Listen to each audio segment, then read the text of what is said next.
నమస్తే, నేను సిరి. జనసేన పార్టీ స్థాపించి 11 సంవత్సరాలు కంప్లీట్ చేసుకొని 12వ సంవత్సరంలోకి అడుగు పెడుతుంది. మరి ఈ పార్టీ ఆవిర్భావ దినోత్సవం అయితే మార్చి 14 తారీఖున చేసుకుంటుంది. సో మరి ఎలా ఉండబోతున్నాయి, ఎలాంటి కార్యక్రమాలు చేయబోతున్నారు అనే అంశాన్ని మనకు తెలియజేయడానికి మనతో పాటు ఉన్నారు Janasena official spokes person Srinivas గారు. నమస్కారం సార్. సార్, ముందుగా మీకు కంగ్రాచులేషన్స్ సార్. అంటే 11 years కంప్లీట్ చేసుకొని 12th yearలోకి అడుగు పెడుతున్నారు. సో ఇప్పుడు మరి మార్చి 14న మీరు ఆవిర్భావ దినోత్సవం అయితే సెలబ్రేట్ చేసుకుంటున్నారు. సో ఎలా ఉండబోతున్నాయి సార్? పుష్కరకాలం. అవును సార్, పుష్కరకాలం. అక్కడికి వచ్చేటువంటి జన ప్రపంచం ఎలా ఉండబోతుందంటే మినీ కుంభమేళలా ఉండబోతుంది. ఎందుకంటే గత 11 సంవత్సరాల మేము చేసిన పోరాటం వేరు, ఇప్పుడు 12 సంవత్సరాలు అడుగుపెట్టాం. ఈ సభ ఒక రకంగా చెప్పాలంటే విజయోత్సవ సభ. అధికారంలో మేము భాగస్వామ్యం ఉన్నాం. గత 11 సంవత్సరాల పోరాటం, ఇప్పుడు అధికారంలో భాగస్వామ్యం అయ్యాం కాబట్టి ఇది డిఫరెంట్గా ఒక విజయోత్సవ సభగా మేము చేసుకోబోతున్నాం. దాని తగ్గట్టుగానే భారీగా ఏర్పాట్లు జరిగినాయి. మాకు 21 మంది ఎమ్మెల్యేలు, 2 ఎంపీలు ఉన్నారు, ఇంకా ఎమ్మెల్సీలు ఉన్నారు. అన్ని రకాలుగా అధికారంలో ఉన్నటువంటి మేము కూడా భాగస్వామ్యం అయ్యాం కాబట్టి అసలు సహజంగానే జనసేన పార్టీ ఒక సభ అంటేనే లక్షలాది మందికి వచ్చేస్తారు. భారతదేశంలో ఏ రాజకీయ పార్టీకి లేని విధంగా ఏదో బిర్యానీ ప్యాకెట్లో మందు సీసాలు అటువంటిది ఏ అవసరం లేని పార్టీ ఏదన్నా ఉంది జనసేన పార్టీ మీటింగ్ పెడితే చాలు, ఎవరికి వాళ్ళు చాలా స్వచ్ఛందంగా వాళ్ళ పిల్లలు అయితే వాళ్ళ పెట్రోల్ వాళ్ళే కొట్టించుకుని బళ్ళేకి వచ్చేస్తారు. కాకపోతే ఇప్పుడు ఇంకా మేము ఊహించిన దానికంటే ఎక్కువ అక్కడ కొన్ని లక్షలాది మందిగా వచ్చేటువంటి అవకాశం ఉంది. దాదాపు మేము తీసుకున్నటువంటి పిఠాపురంలో చిత్రాడవి దగ్గర ఒక 100 ఎకరాల స్థలం అది. కానీ ఇప్పటికే మాకు డౌట్స్ వచ్చినాయి, ఆ స్థలం సరిపోదు అన్నట్టుగా. ఎందుకంటే 2 తెలుగు రాష్ట్రాల నుంచి కూడా లక్షలాది సంఖ్యలో అక్కడికి వస్తున్నారు. దానికి తగ్గట్టుగా ఏర్పాట్లు కూడా ఎక్కడా కూడా ఎటువంటి ఇబ్బందులు లేకుండా మార్నింగ్ నుంచి మళ్ళీ నైట్ ఇళ్ళకి వెళ్ళిపోయేది వరకు కూడా అన్ని భద్రతా ఏర్పాట్లు, అంటే దాదాపు 70 పైన సీసీ కెమెరాలు ప్రత్యేకంగా జనసేన పార్టీ పెట్టుకుంది. అదేవిధంగా గవర్నమెంట్ పెట్టవలసిన గవర్నమెంట్ చేస్తూ ఉంటుంది. దాంతోపాటు పిఠాపురం చుట్టుపక్కల ఏరియాలు అన్ని చోట్లనేమో భారీ స్క్రీన్స్ ఏర్పాటు చేయడం, పొద్దు నుంచి సాయంకాలం వరకు కూడా. అంటే మరి అంతమందికి ఫుడ్ ఏర్పాట్లు చేయాలి కదా. పుచ్చకాయ ముక్కలతోటి మజ్జిగ ప్యాకెట్లు, ఓఆర్ఎస్ ప్యాకెట్లు, మామూలు వాటర్ ప్యాకెట్లు నిరంతరం సప్లై చేసేలాగా. సభ అయిపోయి ఇళ్ళకి వెళ్ళేటప్పుడు 4 పక్కలా కూడా ఎక్కడికెక్కడ భోజన ఏర్పాట్లు, స్టాల్స్, హైవేస్లో ఎక్కడికక్కడ స్టాల్స్. మళ్ళీ ఎందుకు లేట్ అవుతుంది కదా, వెళ్ళేటప్పటికి మళ్ళీ హోటల్స్ ఉండవు, ఏముండవు, ఇళ్ళకి వెళ్ళేటప్పుడు లేట్ అవుతుంది. ఆ ఏర్పాట్లు అంటే భోజన ఏర్పాట్లు అవన్నీ కూడా. అప్పుడు దాదాపు ఈ 10 రోజులు నాదెండ్ల మనోహర్ గారు అక్కడే ఉన్నారు. అసెంబ్లీకి రావడం, మళ్ళీ అక్కడికి వెళ్ళడం, ఆయన అలా మా ఎమ్మెల్యేలు కూడా అందరూ కూడా. అంటే ప్రత్యేకమైనటువంటి కమిటీలు వేసి దాదాపు 12 పైన కమిటీలు అన్ని రకాలుగా అక్కడ అరేంజ్మెంట్స్ కావచ్చు, ఫుడ్ అరేంజ్మెంట్స్ కావచ్చు, అక్కడ ఏర్పాట్లకి అన్నిటికీ కూడా అన్ని రకాల కమిటీలు వేసి ఆ కమిటీల మెంబర్స్ని ఎప్పటికప్పుడు ఆ మెంబర్స్ తోటి చర్చిస్తా ఇంకా ఎంత మెరుగైనటువంటి అక్కడ విధానంగా మనం అందించగలం. ఎందుకంటే ఈసారి నేను చెప్తున్నాను సరే, గతంలో మాకు ఇప్పటిలో జరిగింది, లేకపోతే మచిలీపట్నంలో జరిగింది, మనకు అనుభవాలు కొన్ని ఉంటాయి.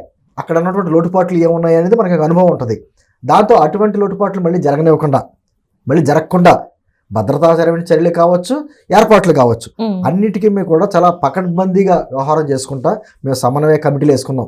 ఎక్కడికెక్కడ నియోజకవర్గాల్లో కూడా మా పార్టీ ఇన్ఛార్జీలు కావచ్చు, లేకపోతే ఎమ్మెల్యేలు కావచ్చు, సన్నాహక కమిటీలు కూడా వేసుకుని అటువంటి మీటింగ్లు కూడా పెట్టుకున్నాం. అంటే ఏ విధంగా రావాలి, బస్సులు ఎక్కడి నుంచి బయలుదేరి రావాలి, కార్లు ఎక్కడి నుంచి బయలుదేరి రావాలి, ఒకవేళ మీరు మోటార్ సైకిల్స్కి వస్తే ఎక్కడ పార్కింగ్, కార్లకి ఎక్కడ పార్కింగు, ఇవన్నీ కూడా అంటే పక్కా ప్లానింగ్తో జరగబోతుందంతా. ఎందుకంటే దాదాపు 4 గంటల కాడి నుంచి సభ మొదలవుతుంది అనేటువంటి ప్రకటన చేసినా కూడా ఉదయం 10-11 కాడి నుంచి జనం మనకు వచ్చేస్తారు. నైట్ 5 కొంచెం లేట్ అవుద్ది. ఎలాగైనా ముందు సాంస్కృతిక కార్యక్రమాలు కూడా ఉన్నాయి. సభ ప్రారంభం ముందు కొంతమంది ప్రసంగాలు ఉంటాయి కదా, వాళ్ళకంటే ముందు కొన్ని సాంస్కృతిక కార్యక్రమాలు కూడా ఉన్నాయి. దాంతోపాటు నాదెండ్ల మనోహర్ స్పష్టంగా చెప్పడం ఏంటంటే, సభలో నాయకులు మాట్లాడే కంటే కూడా యువతలకి, రైతు, మహిళలకి, ఈ ముగ్గురికి కూడా అక్కడ మాట్లాడే అవకాశం, అంటే ఏ విధంగా పాలన ఉండాలి, ఏ విధంగా వాళ్ళ కోరికలు ఏంటి, వాళ్ళ ఆశయాలు ఏంటి, వాళ్ళ ఆలోచనలు ఏంటి అనే దాని మీద ప్రత్యేకించి వాళ్ళకి ఒక అవకాశం ఇచ్చేలాగా. నాయకుల ప్రసంగాలు ఇప్పుడే ఉంటుంది మామూలే, కానీ కొత్త మంది యువతతోటి వాళ్ళతోటి ఆ ప్రసంగాలు ఇప్పించేలాగా వాళ్ళ ఆంధ్రప్రదేశ్ రాష్ట్రానికి సంబంధించి అభ్యున్నతి గురించి వాళ్ళు ఇచ్చే సలహాలు సూచనలు అంటే ఒక విధంగా ఒక వెరైటీగా ఏదో మామూలు రాజకీయ పార్టీలు సహజంగా చేసేది కాకుండా ఆ విధమైనటువంటి ఏర్పాట్లు చేశారు. దాంతోపాటు పవన్ కళ్యాణ్ గారి ప్రసంగం మీద చాలా ఉత్కంఠగా ఉంది అందరికీ కూడా. ఏం ప్రసంగం ఎలా ఉండబోతుంది ఏంటంటే ఆంధ్రప్రదేశ్ రాష్ట్ర భవిష్యత్తు ఎలా ఉండబోతుందో పవన్ కళ్యాణ్ గారి ప్రసంగంలో ఉండబోతుంది. ఎందుకంటే రాజకీయ విమర్శలు ఇలాగే ఉంటాయి, ఉండమని చెప్పి నేను అన్నాను. ఎందుకంటే కొంతమంది ఈ మధ్యకాలంలో వెటకారంగా మాట్లాడారు పవన్ కళ్యాణ్ గారిని ఎక్కువ తక్కువ అంటాను. వాటిలన్నిటికీ సమాధానాలు ఉంటాయి. అంటే ఒక విధంగా నవరసాలు ఉంటాయి దాంట్లో. ఎవరికి కోటింగ్ ఎలా ఇవ్వాలో కోటింగ్లో ఉంటే ఏ విధమైనటువంటి సూచనలు ఇవ్వాలో సలహాలు ఇవ్వాలో తర్వాత ఏ విధంగా భవిష్యత్తు ఉండబోతుందో అనేది కూడా చాలా స్పష్టంగా పవన్ కళ్యాణ్ గారి ప్రసంగం ఉంటుంది.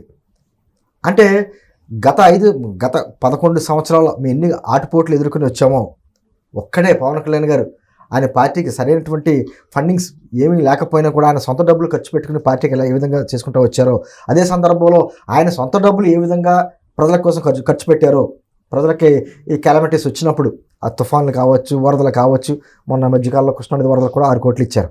అదేవిధంగా కౌలు రైతులకి తన సొంత డబ్బులు ఎలా విధంగా ఖర్చు పెట్టారో అవన్నీ వివరణాత్మక అక్కడ ఉంటాయి. అంటే సాంస్కృతిక కార్యక్రమాల రూపంలోని ప్రసంగాల రూపంలో కూడా అక్కడ ఉంటాయి. అంటే ఒక విధమైనటువంటి చాలా అద్భుతంగా అంటే అద్భుతం అంటే మామూలు మాటల్లా కాదు, అటువంటి రీతిలో జరిగేగా అతి పెద్ద డయాస్ తోటి అద్భుతమైన పక్క ప్రణాళికతోటి ఈరోజు మేము 12వ ఆవిర్భావ దినోత్సవం జరుపుకుంటున్నాం. నభూతో నభవిష్యత్ అన్నట్టుగా ఉండబోతుంది. చక్కటి దిశానిర్దేశం కూడా అక్కడి నుంచి జరుగుతుంది.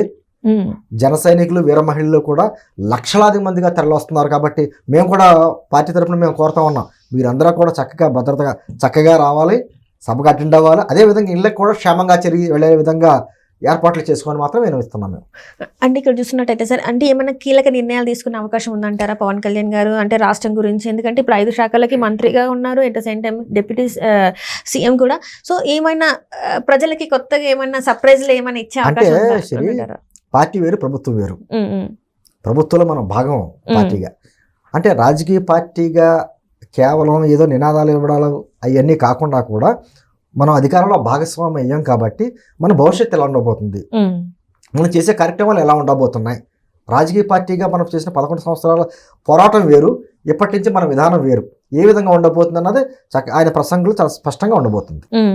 సో అంటే ఎట్లా అంటే గతంలో చూసుకున్నట్టయితే కొంత ఇబ్బందులు కలిగించారు గత ప్రభుత్వ హయాంలోనే కావచ్చు. ఇట్లా మనం చేసుకుంటున్నామంటే పార్టీ ఆవిర్భావ దినోత్సవం చేసుకుంటున్నామంటే ప్లేస్లు ఇవ్వకుండా అట్లాంటివన్నీ చాలా వరకు చేశారు. ఇప్పుడు నేను చెప్తున్నట్టు మచిలీపట్నంలో ఎలా ఇబ్బంది పెట్టారు, అంతకుముందు ఇప్పటంలో కూడా ఆ సభ ఇచ్చారని చెప్పేసి రైతులు ఎంత ఇబ్బంది పెట్టారు. ఆ చిన్న గ్రామంలో 100 అడుగులు 120 అడుగులు రోడ్డు అని చెప్పేసి వాళ్ళు రోడ్లు వైండింగ్ లో ఎన్ని కొట్టేసారు, వాళ్ళు ఇబ్బంది పెట్టి అన్ని చేశారు. అన్ని చేశారు, ప్రజలు కూడా గమనిస్తూ ఉంటారు కదా. అన్ని చేశారు, అన్ని అనుభవించాం, మేము కష్ట నష్టాలు అనుభవించాం. ఈరోజు ఏదైతే అనుకున్నది సాధించాం. అన్ని కష్ట నష్టాలు అనుభవించే ఈరోజు ఈ స్థాయికి వచ్చాం. 21 నిలబెట్టినటువంటి 21 మంది ఎమ్మెల్యేలని 100% స్ట్రైక్ రేట్తో భారతదేశంలో రికార్డు, 2 ఎంపీలని రికార్డు. అది ఆ రికార్డు తోటి ఈరోజు వచ్చాం. కాబట్టి మన ఫ్యూచర్ ఎలా ఉండబోతుంది, కేవలం మా జనసేన పార్టీ భవిష్యత్తే కాకుండా కూటమి పార్టీలు 3 పార్టీలు కలిసి ప్రయాణం చేస్తున్నాయి. కూటమి పార్టీలో ప్రయాణం ఎలా ఉండబోతుంది, ఆంధ్రప్రదేశ్ రాష్ట్ర భవిష్యత్తు గురించి ఏ విధమైన నిర్ణయాలు తీసుకోబోతున్నాం, అవన్నీ కూడా ఆ సభలో నాయకులతో పాటు పవన్ కళ్యాణ్ గారి ప్రసంగంలో చాలా స్పష్టంగా ఉండబోతుంది. Right thank you so much sir.